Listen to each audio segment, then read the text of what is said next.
بسم اللہ الرحمن الرحیم نحمده ونصلی علی رسولہ الکریم والحمد للہ رب العالمین۔ باب فضل صلاة الضحیٰ و بیان اقلها و اکثرها و اوسطها والحث علی المحافظۃ علیہا۔ نماز چاشت کی فضیلت اور اس کی کم سے کم زیادہ سے زیادہ اور درمیانی رکعتوں کا بیان اور اس پر مداومت کرنے کی ترغیب کا بیان۔ عن ابی ہریرہ رضی اللہ عنہ قال اوصانی خلیلی صلی اللہ علیہ وسلم بصیام ثلاثۃ ایام من کل شہر ورکعۃ الضحیٰ وان اوتر قبل ان ارقد، متفق علیہ۔ حضرت ابو ہریرہ رضی اللہ عنہ سے روایت ہے کہ مجھے میرے دوست صلی اللہ علیہ وآلہ وسلم نے ہر مہینے کے 3 دن کے روزے رکھنے اور چاشت کی 2 رکعتیں پڑھنے اور سونے سے پہلے وتر پڑھنے کی نصیحت فرمائی۔ متفق علیہ، یعنی بخاری اور مسلم دونوں میں یہ روایت ہے۔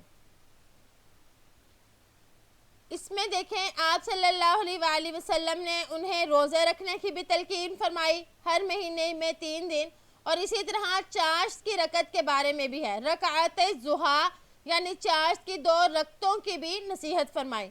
تو اس سے معلوم ہوا کہ فرائض کے ساتھ نوافل کا بھی اہتمام اللہ جل شانہ کے قرب کا باعث ہے۔ تو ہر مہینے 3 دن کے روزے جو رکھتے ہیں، یہ 3 دن کے روزے کون سے ہیں؟ تو بعض حضرات کے نزدیک یہ ایام بیض کے ہیں، یعنی 13، 14 اور 15 چاند کی ان تاریخوں میں روزے رکھنا بہتر ہے، اور بعض فرماتے ہیں کہ ایک ابتدا تاریخ میں روزہ رکھ لیا جائے اور دوسرا جو ہے وہ درمیان میں اور تیسرا جو ہے پھر مہینے کے آخر میں رکھا جائے۔ مگر محققین کی رائے یہ ہے کہ یہ حکم مطلق ہے، اس لیے اس کو روزے رکھنے والے کو پورے مہینے میں اختیار ہے کہ وہ جب چاہے 3 روزے رکھ لے، جیسے کہ حضرت عائشہ کی ایک حدیث کا بھی مفہوم ہے کہ آپ صلی اللہ علیہ وآلہ وسلم 3 دن کے روزے رکھتے تھے۔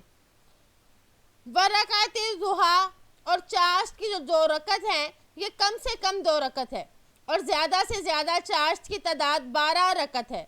تو یہاں اس حدیث میں کم سے کم درجہ بیان فرمایا گیا۔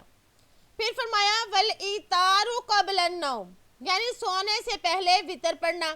تو حضرت ابو ہریرہ رضی اللہ تعالیٰ عنہ کو اول رات میں وتر پڑھنے کو اس لیے نہیں فرمایا کہ وہ آپ صلی اللہ علیہ وآلہ وسلم کی احادیث رات تک یاد کرتے رہتے، کافی دیر ہو جاتی، تو ان کو اس مشغولیت کی وجہ سے فرمایا جا رہا ہے کہ اول رات میں وتر پڑھ لو، کہیں ایسا نہ ہو کہ صبح ہو جائے اور تمہیں پتہ نہ چلے اور وتر کہیں رہ نہ جائے۔ وَالْإِيتَارُ قَبْلَ النَّوْمِ إِنَّمَا يُسْتَحَبُّ لِمَنْ لَا يَثِقُ بِالْإِسْتِيقَاظِ آخِرَ اللَّيْلِ، وتر پڑھنا نیند سے پہلے صرف یہ اس شخص کے لیے مستحب ہے جسے پختہ یقین نہ ہو رات کے آخری حصے میں بیدار ہونے کا۔ فَإِنْ وَثِقَ، اور اگر اس کو پختہ یقین ہو، فَآخِرُ اللَّيْلِ أَفْضَلُ، پس رات کا آخری حصہ یہ بہتر ہے، یعنی وتر کی جو اصل وقت بہتر اور مستحب جو وقت ہے وہ رات کا آخری پہر ہے، یعنی تہجد کے بعد۔ ویسے تو وتر کا وقت عشاء سے لے کے طلوع فجر سے پہلے تک ہے، لیکن فرمایا کہ بہتر یہ ہے کہ تہجد وغیرہ کے نوافل پڑھنے کے بعد آخر میں وتر پڑھے جائیں، تاکہ آپ صلی اللہ علیہ وآلہ وسلم کی اس حدیث پر بھی عمل ہو جائے کہ رات کی آخری نماز وتر ہو۔ اور اگر کسی کو یہ خوف ہو کہ شاید میری آنکھ نہ کھلے، تو پھر اس کو چاہیے کہ وتر پہلے ہی پڑھ لے، یعنی عشاء کے ساتھ ہی پڑھ لے۔ وعن ابی ذر رضی اللہ عنہ عن النبی صلی اللہ علیہ وسلم قال یصبح علی کل سلام من احدکم صدقہ فکل تسبیحۃ صدقہ وکل تحمیدۃ صدقہ وکل تہلیلۃ صدقہ وکل تکبیرۃ صدقہ وامر بالمعروف صدقہ ونہی عن المنکر صدقہ وَيُجْزِئُ مِنْ ذَلِكَ رَكْعَتَانِ يَرْكَعُهُمَا مِنَ الضُّحَىٰ، رواہ مسلم۔ حضرت ابو ذر رضی اللہ عنہ سے روایت ہے کہ نبی کریم صلی اللہ علیہ وآلہ وسلم نے ارشاد فرمایا تم میں سے ہر آدمی اس حال میں صبح کرتا ہے کہ اس کے ذمے اس کے ہر جوڑ پر صدقہ واجب ہوتا ہے، پس سبحان اللہ کہنا صدقہ ہے، الحمدللہ کہنا صدقہ ہے، اور لا الہ الا اللہ کہنا صدقہ ہے، اور اللہ اکبر بھی کہنا صدقہ ہے۔ نیکی کا حکم کرنا بھی صدقہ ہے، اور لڑائی سے یعنی برائی سے روکنا بھی صدقہ ہے، اور ان کے مقابلے میں وہ 2 رکعتیں بھی کفایت کر جاتی ہیں جو کوئی چاشت کی ادا کرتا ہے۔ نہا اس کا مطلب ہے ڈانٹنا یا روکنا۔ تو اس میں دیکھیں اس حدیث سے ہمیں معلوم ہوا کہ آدمی کے ہر جوڑ کے بدلے صدقہ ہے، اور آدمی کا ہر جوڑ جو ہے یہ اللہ تعالیٰ کی طرف سے ایک نعمت ہے، اس لیے ہر صبح کو ہر جوڑ کے بدلے میں صدقہ دینا چاہیے۔ اور ہر آدمی کے جسم میں 360 جوڑ ہیں، اس لیے کم از کم اتنی نیکیاں تو ضرور ہوں، یعنی اتنے جو ہے جوڑوں کا صدقہ تو ضرور ہی دیا جائے۔ وہ صدقہ کیا ہوگا؟ تو اس حدیث ہی سے ہمیں معلوم ہو رہا ہے کہ صدقہ صرف مالی عبادت نہیں، یعنی صرف مال ہی سے ادا نہیں ہوتا، بلکہ صدقے کا مفہوم تو بہت وسیع ہے۔ جیسے کہ آپ صلی اللہ علیہ وسلم نے فرمایا تسبیح اور تحمید وغیرہ یہ بھی صدقہ ہیں، اسی طرح کسی کو کوئی نیکی کی بات بتا دینا یہ بھی صدقہ ہے، برائی سے روکنا یہ بھی صدقہ ہے، غرض نیکی کا ہر کام جو ہے وہ صدقہ ہے۔ تو اس لیے ہمیں نیکی کے زیادہ سے زیادہ کام کرنے چاہیے تاکہ ہمارے جسم کی جو اللہ تعالیٰ نے ہمیں جسم جیسی اتنی بڑی نعمت دی اور اس میں جو جوڑ قائم اور برقرار رکھے تو ان کی طرف سے بھی ہمارا شکرانہ ہو جائے۔ اور اس کے علاوہ پھر دیکھیں اس میں چاشت کی فضیلت معلوم ہوئی کہ آپ نے فرمایا کہ جو چاشت کے 2 رکعت ہیں وہ ان سب سے کفایت کر جاتے ہیں، یعنی جو شخص چاشت کی نماز پڑھتا ہے گویا کہ اس نے اپنے جوڑوں کا صدقہ ادا کر دیا۔ تو اس سے ہمیں چاشت کی فضیلت معلوم ہوئی کہ یہ بہت فضیلت والی نماز ہے۔ عن عائشہ رضی اللہ عنہ قالت کان رسول اللہ صلی اللہ علیہ وسلم یصلی الضحى 4 ویزید ما شاء اللہ، رواہ مسلم۔ حضرت عائشہ رضی اللہ عنہ سے روایت ہے کہ نبی کریم صلی اللہ علیہ وسلم چاشت کی 4 رکعات پڑھا کرتے تھے، اور اگر اللہ چاہتا تو زیادہ بھی ادا کر لیتے۔ مسلم نے اس کو روایت کیا۔ تو اس سے معلوم ہوا کہ آپ صلی اللہ علیہ وسلم چاشت کے کم سے کم 4 رکعات پڑھتے اور کبھی اس سے زیادہ بھی پڑھ لیتے تھے، اور زیادہ سے زیادہ اس کی 12 رکعات ہیں، کیونکہ 12 سے زیادہ کی تعداد جو ہے وہ کسی حدیث میں بھی منقول نہیں۔ چاشت کی نماز کی بہت اہمیت ہے۔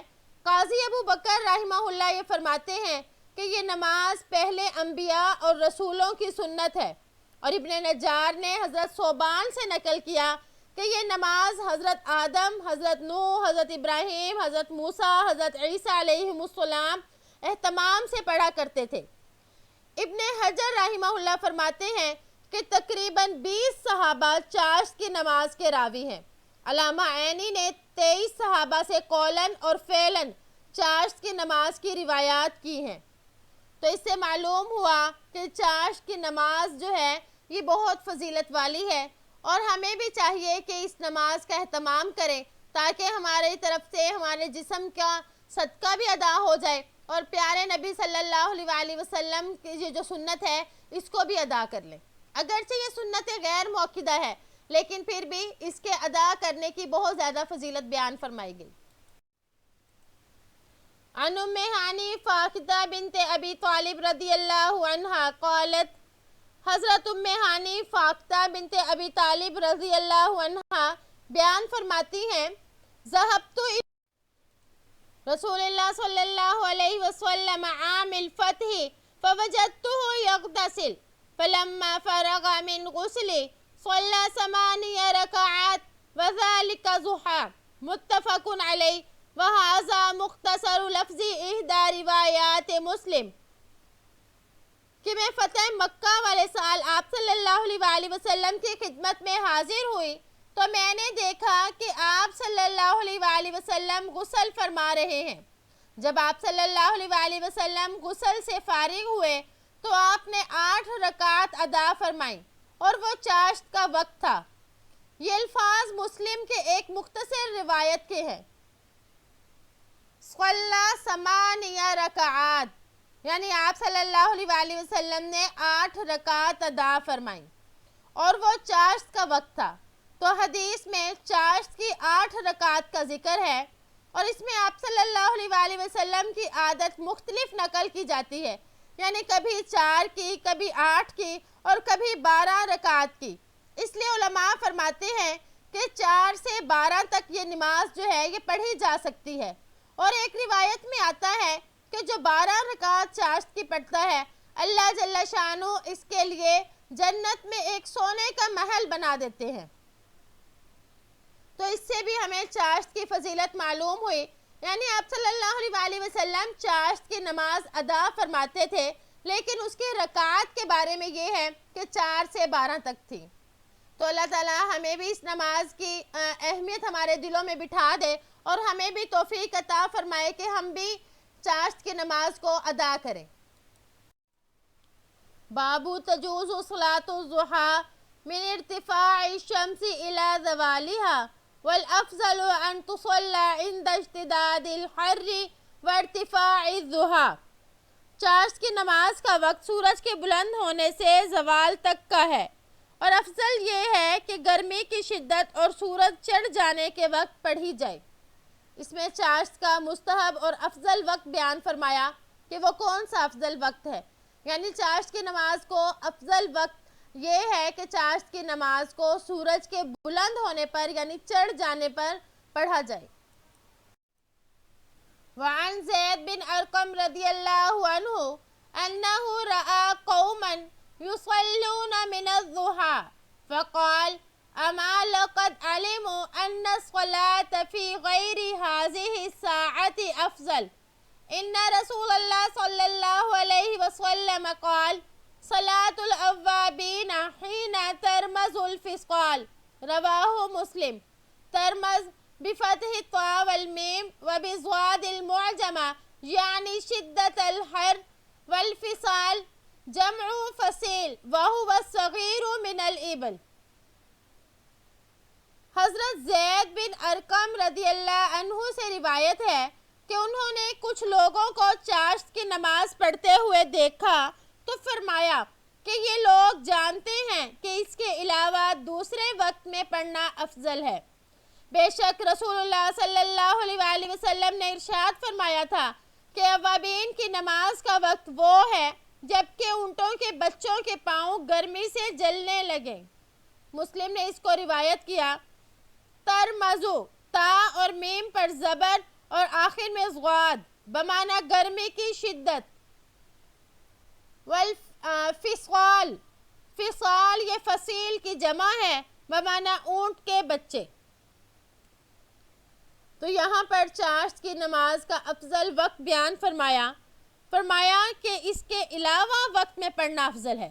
مطلب یہ کہ لوگوں نے چاشت کی نماز کے افضل وقت کا انتظار نہیں کیا، بلکہ جو ہی چاشت کی نماز کا وقت شروع ہوا تو انہوں نے نماز پڑھنا شروع کر دی۔ تو اس پر حضرت زید بن ارقم رضی اللہ عنہ انہیں تنبیہ فرما رہے ہیں۔ پھر حضرت زید رضی اللہ تعالیٰ عنہ نے خود ہی اس کے افضل وقت کو بیان فرما دیا، تو فرمایا صلاة الاوابین حین ترمز الفصال، یعنی اوابین کی نماز اس وقت ہے جبکہ اونٹوں کے بچوں کے پاؤں گرمی کی شدت سے جلنے لگے۔ تو یہاں پر صلاة الاوابین جو فرمایا تو اوابین کی نماز سے مراد چاشت ہی کی نماز ہے، کیونکہ ہمارے عرف میں مغرب کے بعد جو نماز پڑھی جاتی ہے اس کو اوابین کہتے ہیں۔ تو یہاں پہ چاشت کی نماز کا وقت بیان کیا تو چاشت کو ہی اوابین فرمایا۔ تو چاشت کی نماز کا افضل وقت یہ ہے کہ جب اونٹوں کے بچوں کے پاؤں گرم ہونے لگے، یعنی آفتاب بلند ہو جائے، دھوپ پھیل جائے اور اس دھوپ سے زمین گرم ہو جائے۔ یہ ایک پہر ختم ہونے کے بعد جب دوسرا پہر شروع ہو تو دوسرے پہر کے شروع ہونے پر اس طرح کا وقت ہوتا ہے، اور پھر اس نماز کا وقت زوال سے پہلے تک باقی رہتا ہے۔ تو اس میں جو فرمایا آپ صلی اللہ علیہ وآلہ وسلم کا حوالہ دے کر کہ چاش کا جو وقت ہے وہ اونٹوں کے بچوں کے پاؤں جلنے کے وقت میں ہے، تو یہاں پر جو فرمایا فصیل، فصیل جو ہے یہ فصال کی جمع ہے اور اس کا مطلب ہوتا ہے چھوٹی دیوار، لیکن یہاں پر جو ہے فصال سے مراد جو ہے یہ دودھ چھڑانے والے کو کہتے ہیں، یعنی اونٹ کا وہ بچہ، اونٹ یا گائے کا جو ماں سے علیحدہ ہوا ہو، یعنی دودھ چھڑوا کر اب اس کو علیحدہ کیا ہو، تو مراد وہی ہے جو آپ کو ابھی بتائی کہ جب سورج چڑھ جائے اور کچھ دھوپ کی شدت ہو تو اس وقت میں اس کو پڑھنا افضل ہے۔ تو اللہ تعالیٰ سے دعا ہے کہ اللہ تعالیٰ ہمیں فرض نمازوں کی بھی توفیق عطا فرمائے اور اسی طرح نفلی نمازوں کو بھی قائم کرنے کی توفیق عطا فرمائے، کیونکہ نوافل جو ہیں یہ اللہ تعالیٰ کے قرب کا ذریعہ ہے۔ امید ہے کہ آپ کو آج کا سبق سمجھ آ گیا ہوگا۔ السلام علیکم ورحمۃ اللہ وبرکاتہ۔